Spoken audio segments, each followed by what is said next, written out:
Monsieur le Président, Messieurs les ambassadeurs, chers collègues, Mesdames et Messieurs, merci beaucoup tout d'abord, Monsieur le Président, de nous avoir offert cette possibilité de présenter la vision russe des choses et notre analyse de la situation en cours dans le règlement en Ukraine.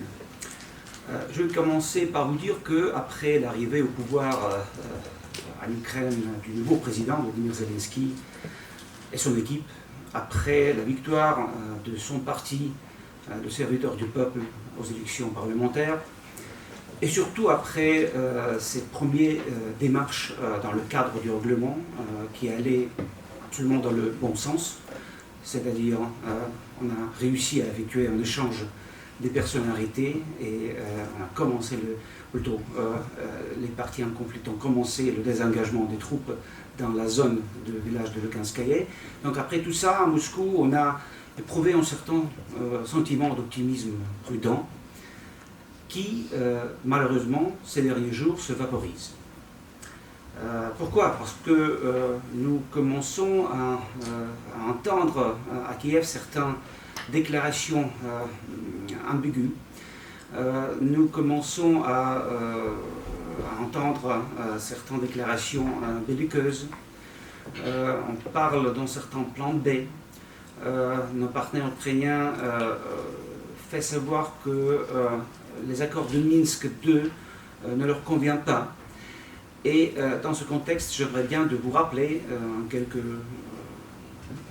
mots la position et l'approche russe à l'égard de ce conflit en plein centre de l'Europe.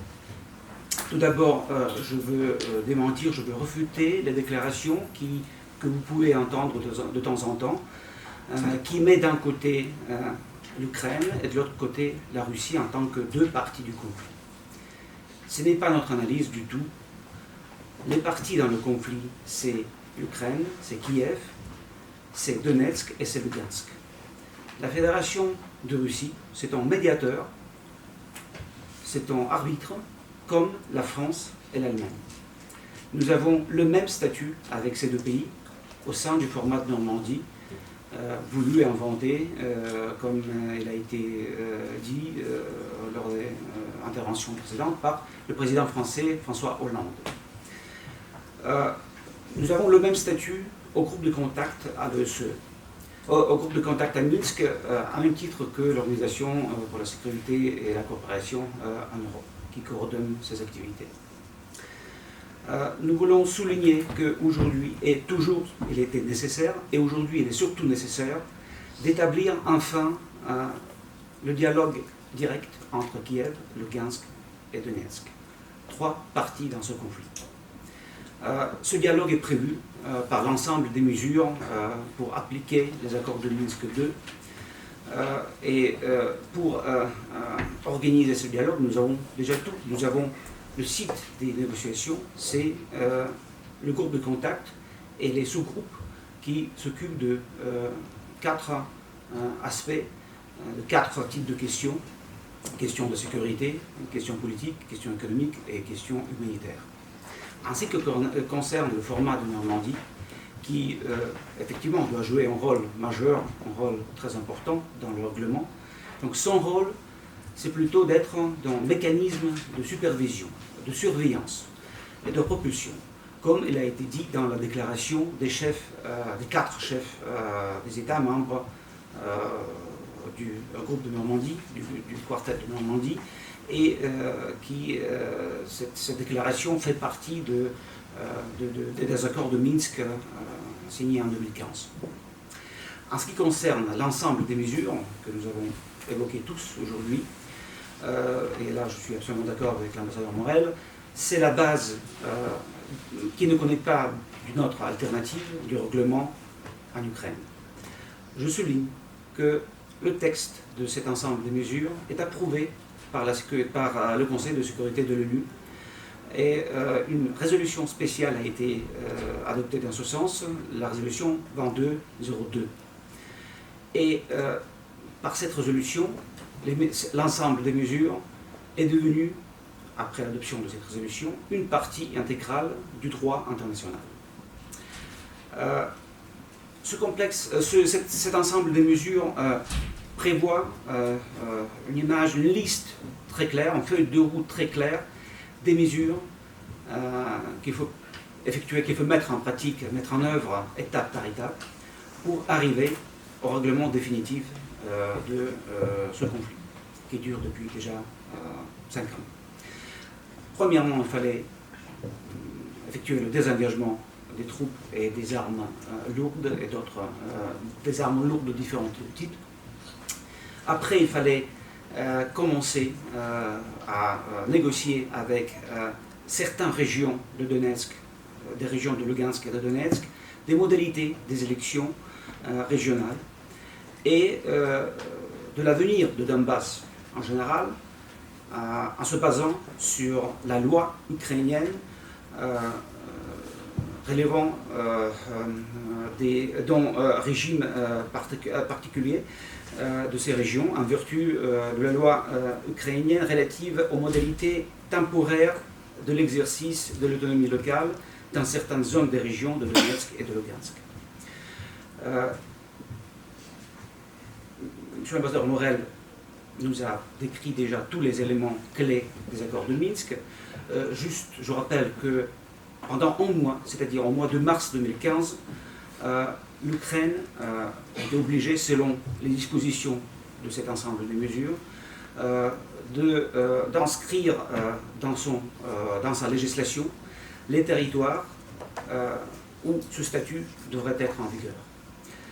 En même temps, Kiev officiel a pris les engagements d'adopter la loi sur l'amnistie et d'interdire dans sa législation la poursuite de toute personne dans le cadre des événements tragiques dans ces deux régions de l'Ukraine et notre engagement, l'échange des prisonniers tous pour tous.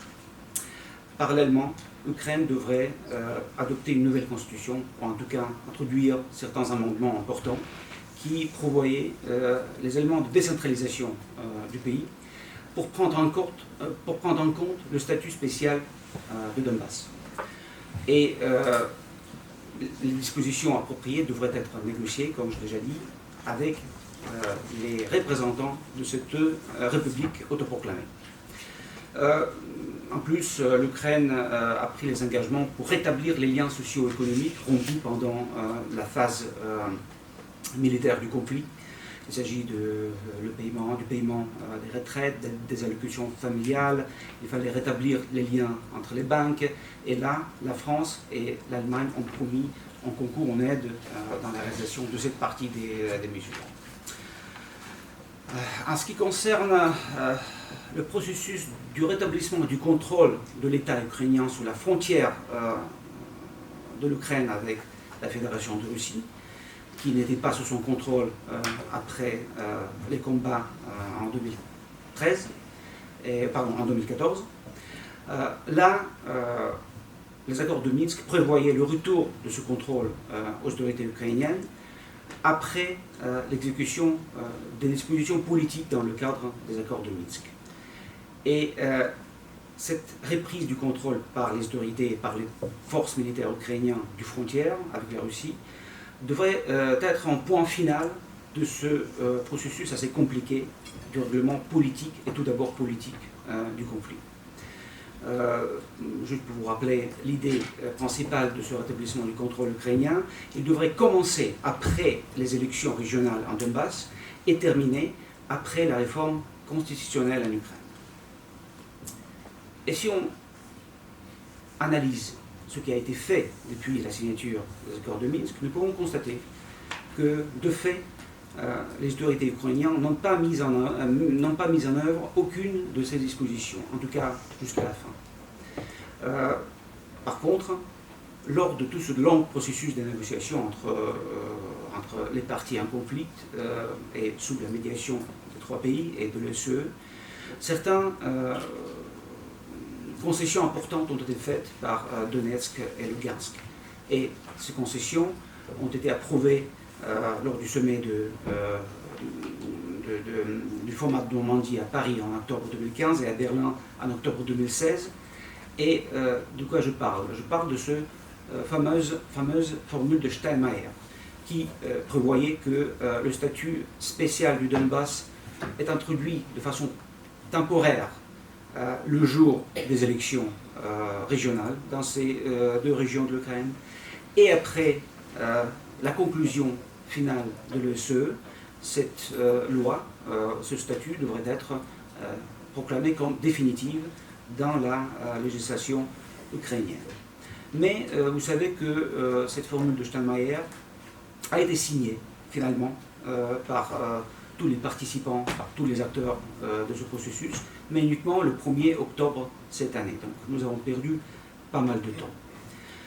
En ce qui concerne le désengagement des troupes qui devrait être effectué sur toute la ligne de contact, c'est-à-dire sur plusieurs centaines de kilomètres, on a réussi il y a quelque temps avec beaucoup de difficultés d'effectuer ce désengagement dans la zone de village Zoloto et Petrovskaya. Après village de Luganskaya, ce désengagement a été commencé et effectué il y a quelques semaines. Par contre, pendant cette pause entre les deux, les protagonistes ont réoccupé certaines zones qui ont quitté il y a quelques ans à Zoloto et Petrovskaya, et aujourd'hui nous sommes obligés de terminer enfin cette première étape de désengagement des troupes et des armes lourdes. Et voilà, depuis des jours, on ne réussit pas de nouveau à effectuer ce désengagement.